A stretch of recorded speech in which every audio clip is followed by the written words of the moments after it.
যারা এই দিনের বেলা রাতের বেলায় স্বপ্ন দেখেন যে আওয়ামী লীগ ফিরে আসবে, আপনারা এই স্বপ্ন দেখা বন্ধ করেন, না হলে আওয়ামী লীগ যে পথে গেছে আপনাদের ওই পথে যাইতে হবে।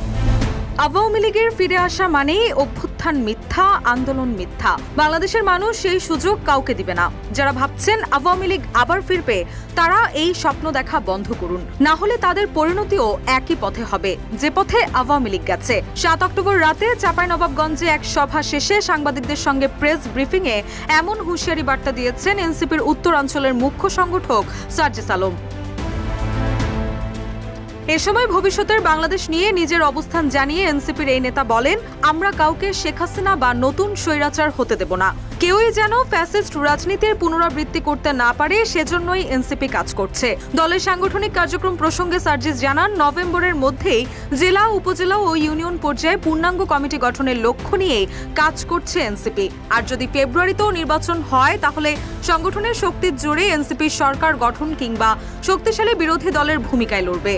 ওয়ালটন এখন দেশের সীমানা পেরিয়ে পৌঁছে গিয়েছে 50টিরও বেশি দেশে। ওয়ালটন, ঘরে ঘরে, বিশ্বজুড়ে। দলের নির্বাচনী প্রতীক শাপলা নিয়ে এক প্রশ্নের জবাবে সার্জিস বলেন, এনসিপি আইনগতভাবে এই প্রতীকের অধিকারী। নির্বাচন কমিশন স্বাধীন প্রতিষ্ঠান হিসেবে যদি নিরপেক্ষ ভূমিকা পালন করে, তাহলে শিগগির শাপলাকে এনসিপির নির্বাচনী প্রতীক হিসেবে ঘোষণা করা হবে বলে তিনি আশা প্রকাশ করেন।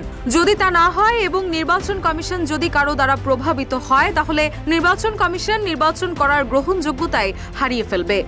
আমরা মনে করি এটা যেহেতু আমরা আইনগতভাবে পাই এবং এক্ষেত্রে আইনগত কোনো বাধা নেই, এটা অবশ্যই এনসিপি তাদের প্রতীক হিসেবে শাপলা পাবে। তিনি আরো বলেন, আমরা বিশ্বাস করি আইনগত শাপলা প্রতীকের অধিকার আমাদেরই। কমিশন যদি আইন মেনে চলে, তাহলে এনসিপি শাপলা প্রতীক নিয়ে এই নির্বাচনে অংশ নেবে। রুশা সুর, নিউজ ডেস্ক, ইত্তেফাক।